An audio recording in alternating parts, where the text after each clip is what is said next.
آزاد کشمیر کی کابینہ میں کافی تاخیر کے بعد شامل ہوئے اور بعد ازاں کسی وقت صدارت کی کرسی پر بھی بیٹھے۔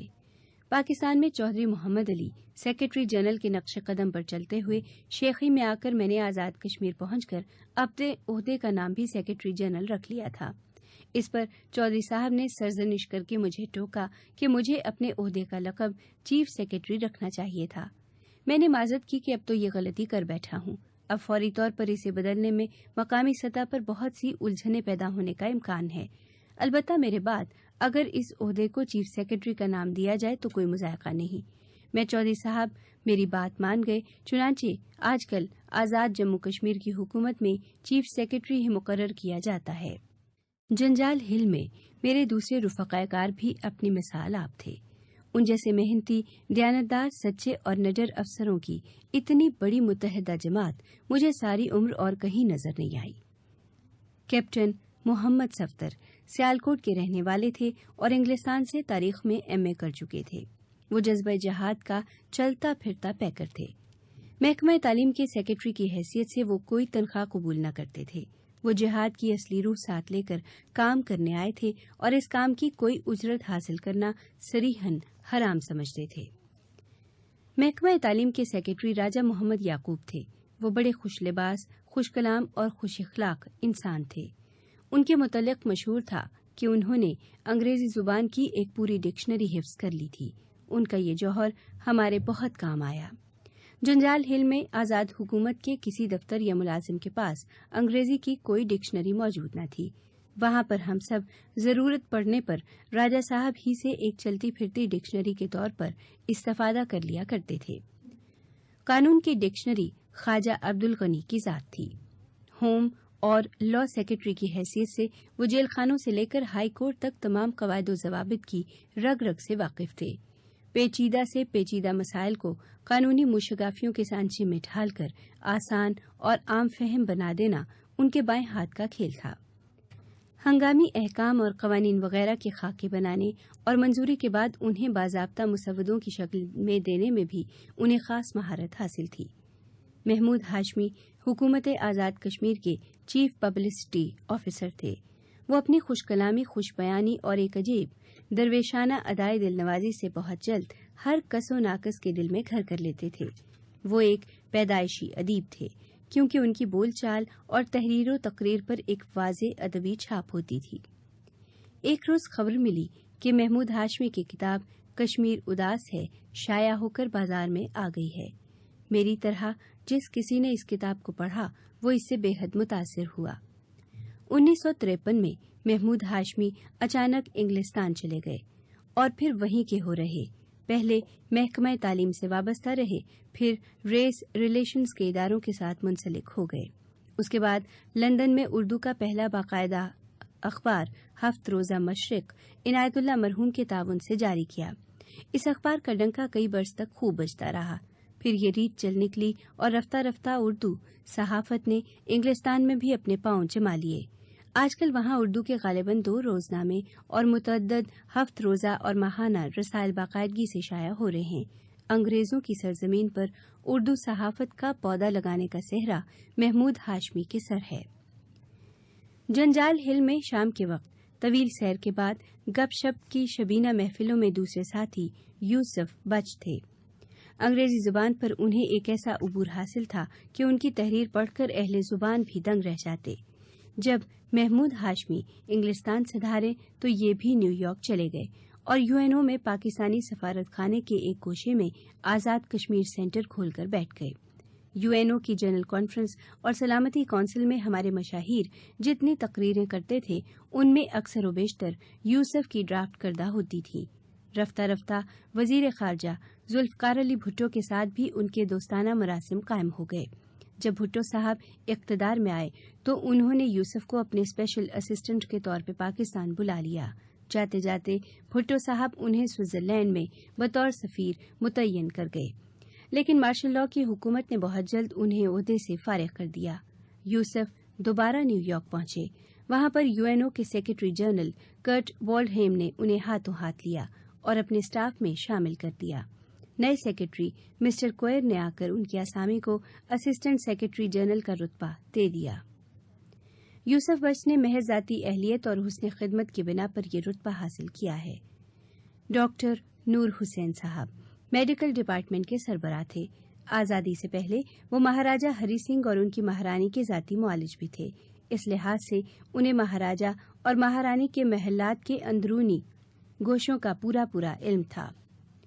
ڈاکٹر صاحب نے پاکستان کے فوجی میڈیکل یونٹ کے ساتھ مل کر آزاد کشمیر کے طول و عرض میں ہسپتالوں اور ڈسپنسریوں کا ایسا نظام قائم کیا جو ڈوگرا مہاراجہ کے عہد میں کسی کے خواب و خیال میں بھی نہ آ سکتا تھا۔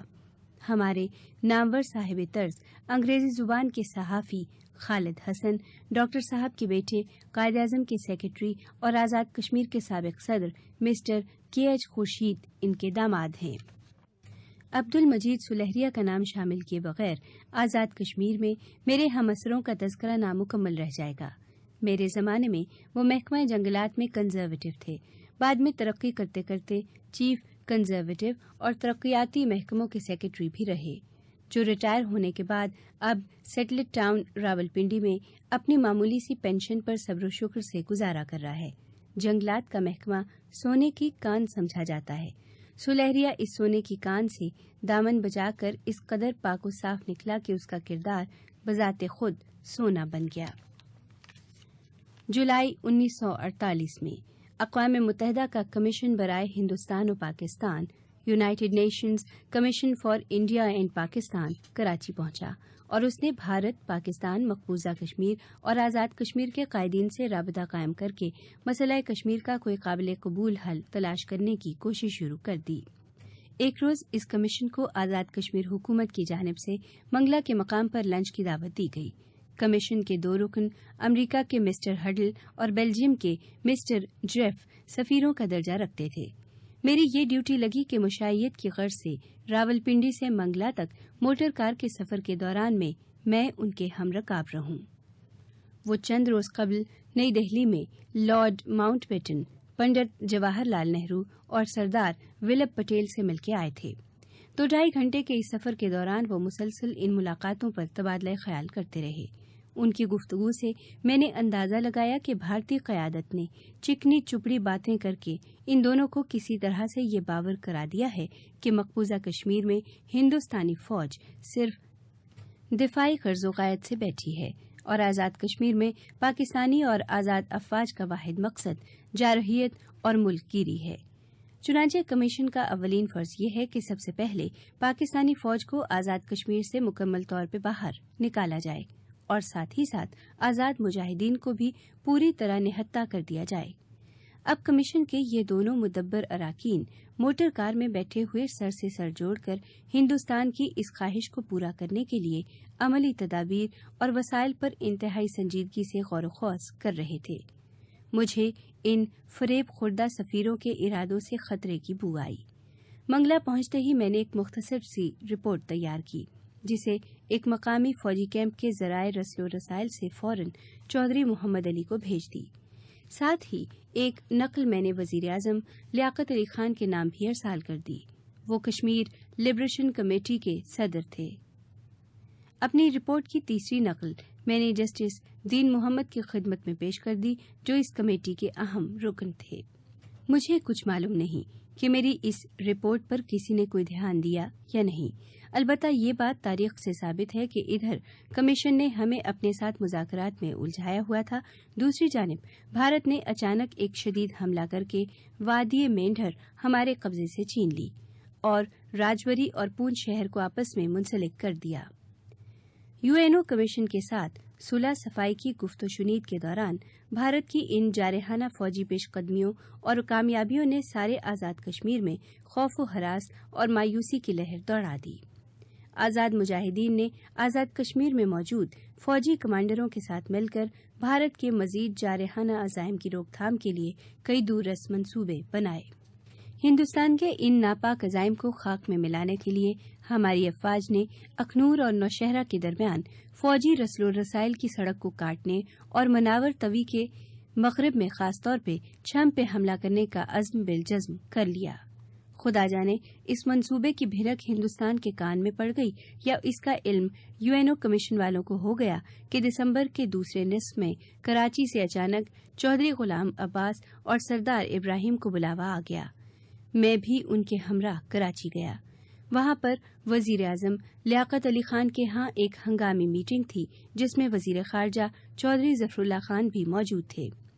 دونوں کشمیری لیڈروں کو حکومت پاکستان کے اس فیصلے سے آگاہ کیا گیا کہ کشمیر میں جنگ بندی کی تجویز مان لی گئی ہے اور سیز فائر کے احکامات 1 جنوری 1949 سے نافذ ہو جائیں گے۔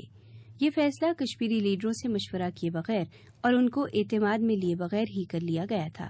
چودھری غلام عباس نے دریافت کیا کہ اس خاص موقع پر جنگ بندی کا فیصلہ تسلیم کرنے میں کون سی خاص وجوہات یا مصلحتیں ہیں۔ اس موضوع پر چودھری غلام عباس اور چودھری ظفر اللہ خان میں خاصی گرما گرم بحث شروع ہو گئی، بلکہ تلخ کلامی تک نوبت آ گئی، لیکن فیصلہ اپنی جگہ برقرار رہا اور دونوں کشمیری قائدین اپنا ساموں لے کر کراچی سے واپس آ گئے۔ وہ دن اور آج کا دن 1 جنوری 1949 سے مسئلہ کشمیر UNO کی قدیمی دستاویزوں کے محافظ خانے میں سال بسال جمع ہو کر مقفل ہوتا گیا۔ پھر 1966 میں اسے معاہدہ تاشقند کے تابوت میں ٹھونس دیا گیا۔ 6 برس بعد معاہدہ شملہ نے اس تابوت میں غالباً آخری کیل بھی گاڑ دی اور کشمیر کا نام لینا ہندوستان کے اندرونی معاملات میں دخل دینے کے مترادف ہو گیا۔ جنگ بند ہوتے ہی ہم نے حکومت آزاد کشمیر کا ہیڈ کوارٹر جنجال ہل تڑاڑ کھیل سے مظفر آباد منتقل کر دیا۔ جنگ بندی کا اعلان ہوتے ہی مرکزی وزرائے کرام نے جان کی امان پائی اور چوک دور چوک اپنے ورد مسعود سے آزاد کشمیر کی سرزمین کو سرفراز فرمانے لگے۔ 2 وزیروں کا دورہ خاص طور پر میرے دل پہ نقش ہے۔ ان کی آمد پر 2 میل کے پار کئی سو افراد ان کے والہانہ استقبال کے لیے پل کے قریب جمع ہو گئے تو ایک چھوٹے موٹے جلسہ عام کی سی صورت پیدا ہو گئی۔ مسلم کانفرنس کے چند کارکنوں نے بڑی جوشیلی استقبالی تقریریں کی۔ سامعین میں سے ایک بزرگ صورت شخص نے اٹھ کر رقت بھری آواز میں کہا، جناب، پاکستان ایک عظیم ملک ہے، آزاد کشمیر تھوڑا سا علاقہ ہے، آپ اس علاقے کو لیبارٹری اور ہم لوگوں کو تجرباتی چوہوں کی طرح استعمال میں لائیں۔ اسلامی احکامات اور قوانین کو پہلے یہاں آزمائیں اور پھر اس تجربے کی روشنی میں انہیں پاکستان میں نافذ کرنے کا سوچیں۔ اس بوڑھے کی یہ بات سن کر سارا مجمع سناٹے میں آ گیا۔ پھر اچانک دونوں میں سے ایک وزیر باتدبیر جوش و خروش سے اٹھ کر فصاحت و بلاغت کے دریا بہانے لگے۔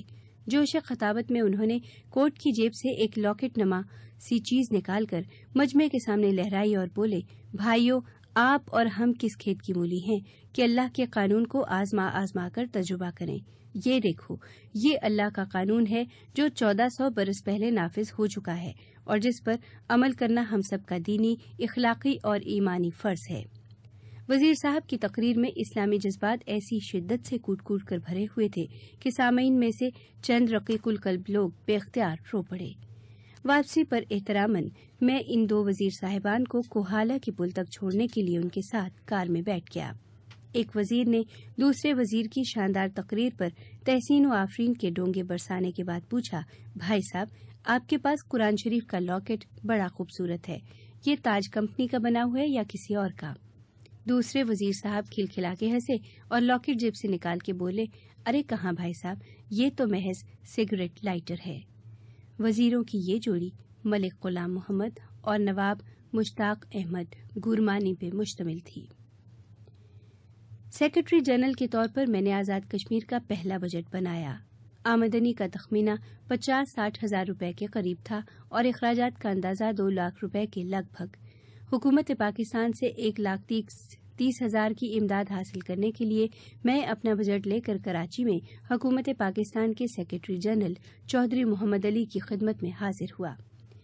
میرے بنائے ہوئے بجٹ پر ایک سرسری سی نگاہ ڈال کر چودھری صاحب نے کاغذوں کا پلندہ میز پہ دے مارا اور کسی قدر ترشی سے بولے، 1,30,000 کی رقم پاکستان کے درختوں پر نہیں اگتی۔ تمہارا فرض ہے کہ تم مقامی وسائل کو کام میں لا کر اپنے بجٹ کی ضروریات پوری کرو۔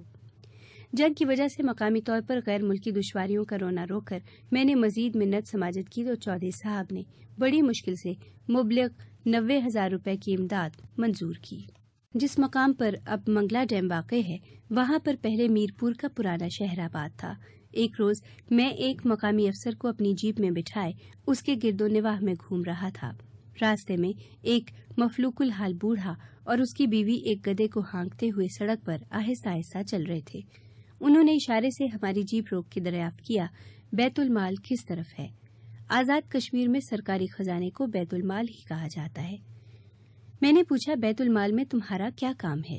بوڑھے نے سادگی سے جواب دیا، میں نے اپنی بیوی کے ساتھ مل کر میرپور شہر کے ملبے کو کرید کر سونے اور چاندی کے زیورات کی 2 بوریاں جمع کی ہیں۔ اب انہیں اس کھوتی پر لاد کر ہم بیت المال میں جمع کروانے جا رہے ہیں۔ ہم نے ان کا گدھا ایک پولیس کانسٹیبل کی حفاظت میں چھوڑا اور بوریوں کو جیپ میں رکھ کر دونوں کو اپنے ساتھ بٹھا لیا تاکہ انہیں بیت المال لے جائیں۔ آج بھی جب وہ نحیف و نزار اور مفلوک الحال جوڑا مجھے یاد آتا ہے تو میرا سر شرمندگی اور ندامت سے جھک جاتا ہے کہ جیپ کے اندر میں ان دونوں کے برابر کیوں بیٹھا رہا۔ مجھے تو چاہیے تھا کہ میں ان کے گردآلود پاؤں اپنی آنکھوں اور سر پہ رکھ کر بیٹھوں۔ ایسے پاکیزہ سیرت لوگ پھر کہاں ملے ہیں؟ جنگ بندی کے بعد بہت جلد آزاد کشمیر سے میرا جی بھر گیا۔ اسی زمانے میں راولپنڈی میں وزارت امور کشمیر نئی قائم ہوئی تھی اور نواب مشتاق احمد گورمانی اس کے وزیر انچارج تھے۔ آزاد کشمیر سے مجھے کسی قدر اکتایا ہوا دیکھ کر چودھری محمد علی نے مجھے ڈپٹی سیکرٹری کے طور پر وزارت امور کشمیر میں متعین کر دیا۔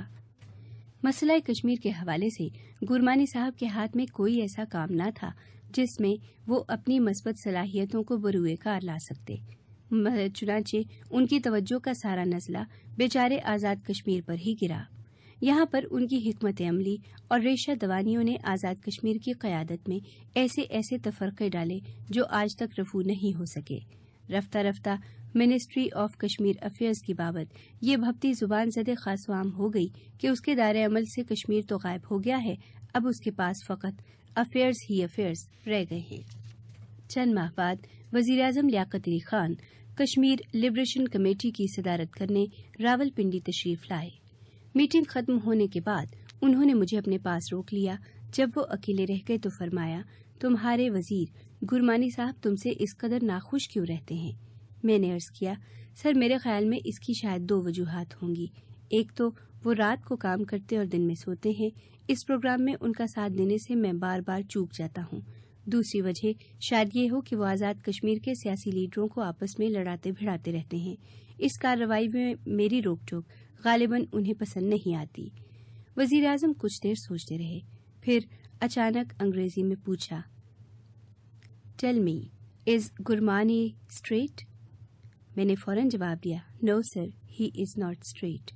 وزیر اعظم نے سگریٹ کا ایک لمبا سا کش لیا، پھر آہستہ آہستہ دھواں چھوڑتے ہوئے سنجیدگی سے بولے، I do not agree with you, he is as straight as a corkscrew. اس گفتگو کے چند ہفتے بعد میرا تبادلہ کراچی ہو گیا، جہاں پہ مجھے وزارت اطلاعات و نشریات میں فورن پبلسٹی کا انچارج ڈپٹی سیکرٹری لگا دیا گیا۔ صلہ شہید۔ جب میری پوسٹنگ کراچی میں وزارت اطلاعات و نشریات کے ڈپٹی سیکرٹری کے طور پہ ہوئی تو آزاد کشمیر کی کھلی فضا کے بعد یوں محسوس ہوا جیسے میں ایک پنجرے میں بند ہو گیا ہوں۔ خواجہ شہاب الدین صاحب وزیر تھے، مسٹر جی ایم سیکرٹری اور شیخ محمد اکرم صاحب جوائنٹ سیکرٹری۔ اکرام صاحب بڑے عالم فاضل، شریف الطبع اور نیک دل انسان تھے۔ مسٹر جی احمد بھی پڑھے لکھے انسان تھے۔ ان کا تعلق پولیس سروس سے تھا اور انٹیلیجنس کے کام میں انہیں بڑی مہارت حاصل تھی۔ ایک روز میری ڈیوٹی لگی کہ میں امریکی صحافیوں کے ایک گروپ کے ساتھ مغربی پاکستان کے دورے پہ جاؤں۔ دورہ بڑا کامیاب رہا۔ ہم لاہور، راولپنڈی، پشاور اور تورخم تک گئے۔ کراچی پہنچ کر گروپ کے لیڈر نے مجھے $100 کا نوٹ پیش کیا۔ میرے استفسار پر اس نے بتایا کہ یہ میرا ٹپ ہے۔ میں نے شکریہ کے ساتھ نوٹ واپس کر دیا اور کہا کہ ٹپ کے حقدار تو ہوٹلوں کے بیرے اور خدمتگار ہوتے ہیں۔ گروپ کے لیڈر نے کسی قدر جھیم کر نوٹ واپس لے لیا۔ ٹپ بیروں اور خدمتکاروں کو دیا جاتا ہے، بخشش بھیک منگوں کے لیے مخصوص ہے اور نذرانہ سرکاری ملازمین کا حق ہے۔ ٹپ، بخشش اور نذرانہ کے اسی تانے بانے نے بین الاقوامی ایڈ اور ٹریڈ کا وہ طلسماتی جال بننا تھا جس میں آج ہماری قوم کا بال بال کروڑوں نہیں بلکہ اربوں روپے کے قرضے میں بڑی بے کسی سے بندھا ہوا ہے۔ ایک روز مسٹر جی احمد نے صبح سویرے مجھے گھر پہ ٹیلی فون کیا کہ میں دفتر نہ آؤں بلکہ سیدھا ہوٹل میٹروپول چلا جاؤں۔ وہاں پہ حکومت کے ایک نہایت معزز اور اہم مہمان مسٹر ہیکٹر بلیتھو ٹھہرے ہوئے ہیں، میں ان کے پاس جا کر ان کے آرام و آسائش کا پورا خیال رکھوں۔ انہوں نے بتایا کہ حکومت پاکستان کی دعوت پر مسٹر ہیکٹر انگلستان سے تشریف لائے ہیں اور قائد اعظم کی سوانح عمری لکھنے کا کام ان کے سپرد ہوا ہے۔ مسٹر ہیکٹر صف اول کے ادیب تو نہ تھے لیکن انہیں روایتی طرز کی سوانح نگاری پر اچھا خاصا عبور حاصل تھا۔ 1954 میں جب مسٹر بلیتھو کی کتاب لندن میں ایک معروف پبلشنگ ہاؤس سے شائع ہوئی تو بے شک اس نے بیرون ملک پاکستانیوں کو متعارف کرانے میں ضرور کسی قدر مدد دی۔ محترمہ مس فاطمہ جناح کی اپنی خواہش یہی تھی کہ قائد اعظم کی سوانح حیات کسی پاکستانی اہل قلم کے ہاتھوں مرتب ہو۔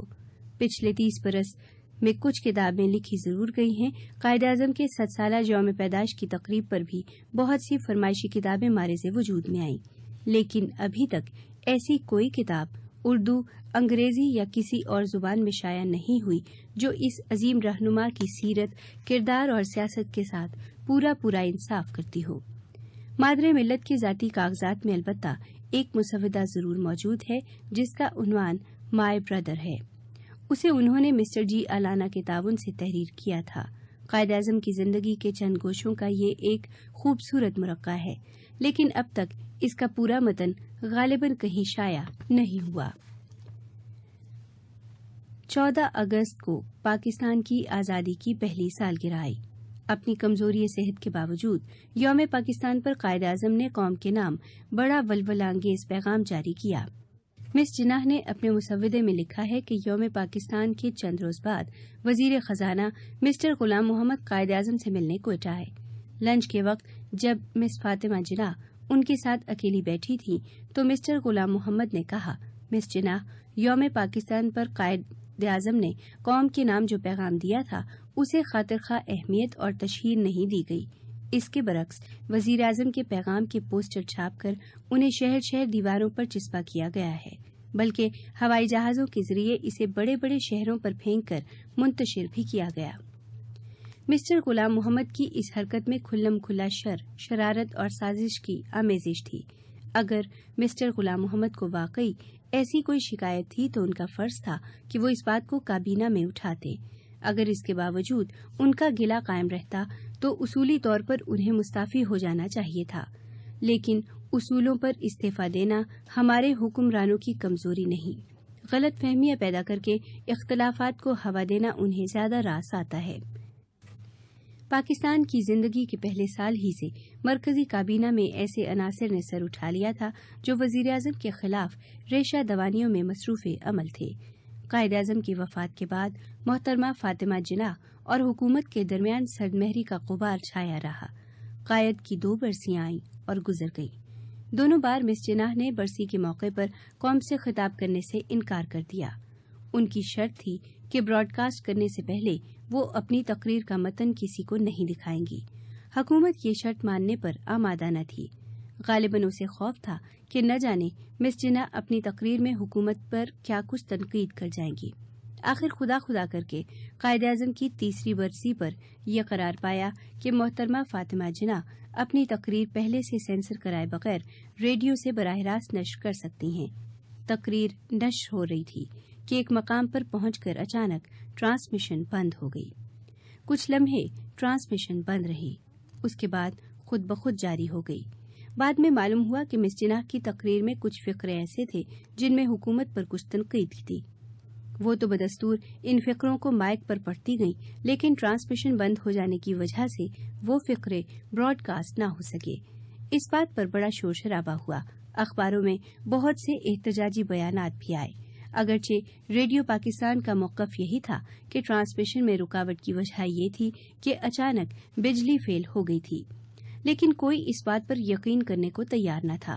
سب کا یہی خیال تھا کہ مس جناح کی تقریر میں ضرور کوئی ایسی بات تھی جسے حذف کرنے کے لیے یہ سارا ڈھونگ رچایا گیا ہے۔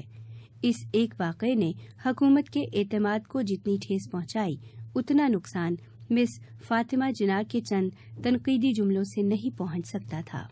16 اکتوبر 1951 کی شام کو 4:06 پر راولپنڈی کے جلسہ عام میں ایک گولی چلی۔ قائد ملت لیاقت علی خان نے جام شہادت نوش کر کے تب و تاب جاویدانہ کا صلہ پایا۔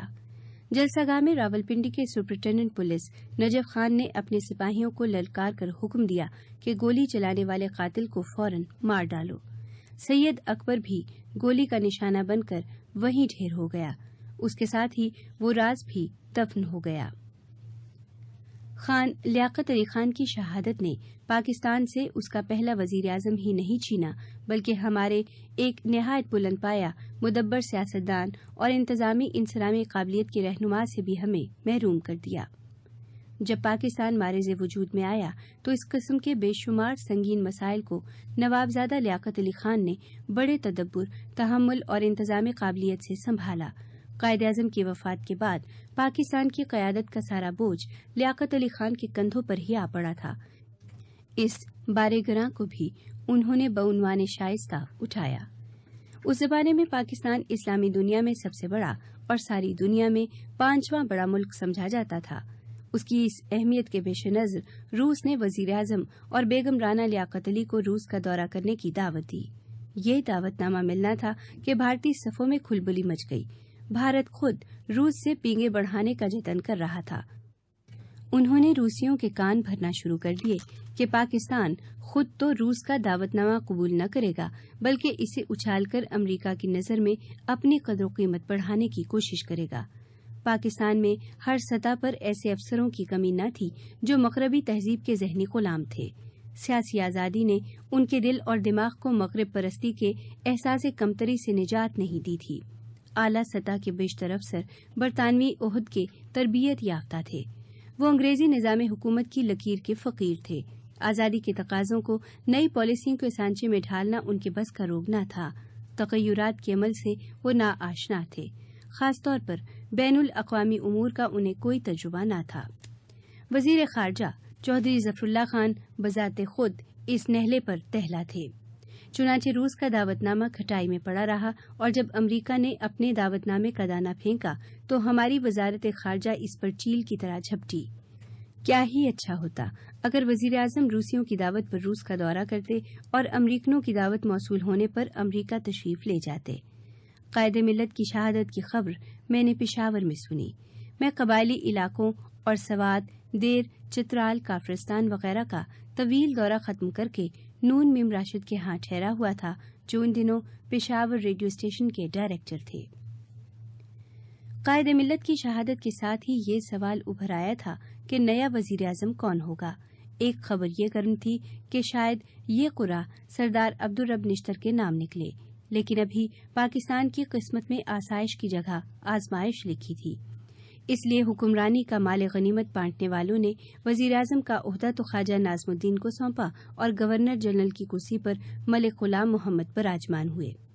چودھری محمد علی وزیر خزانہ بنے اور وزارت داخلہ اور اطلاعات کا چارج مشتاق احمد گرمانی نے سنبھالا۔ گرمانی صاحب کے آنے کے مہینہ 1.5 مہینے بعد مجھے حکم ملا کہ میری خدمات پنجاب کی صوبائی حکومت کی سپرد کر دی گئی ہیں۔ پنجاب کی حکومت نے مجھے ضلع جھنگ کا ڈپٹی کمشنر مقرر کیا۔ جناب رنگ جھنگ کی سرزمین حسن و عشق، انوار و معرفت اور انوکھی حکمرانیوں کا ایک تاریخی گہوارہ ہے۔ جھنگ اور ملتان کے پہلے مقامی حکمران ملک کبیر خان نے رضیہ سلطانہ کو تخت دہلی پر بٹھانے میں اہم کردار ادا کیا۔ حضرت مجدد الفسانی رحمت اللہ علیہ نے بھی جھنگ کی سرزمین کو اپنے بابرکت قدموں سے نوازا۔ حضرت سلطان باہو رحمت اللہ علیہ کی ہو کی گونج نے اس سرزمین کو شاد اور آباد کیا۔ عشق حقیقی کی مہتاب مائی ہیر بھی جھنگ کے ایک گاؤں میں چوچک سیال کے ہاں پیدا ہوئی، جو ایک معمولی ذمہ دار اور عمر رسیدہ شخص تھا۔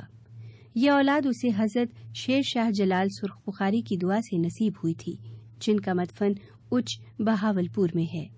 بچی کا نام عزت بی بی رکھا گیا، لیکن اپنی عبادت گزاری، ریاضت اور زہد و تقوی کے باعث عوام الناس پیار سے اسے ہیر کے لقب سے پکارنے لگے۔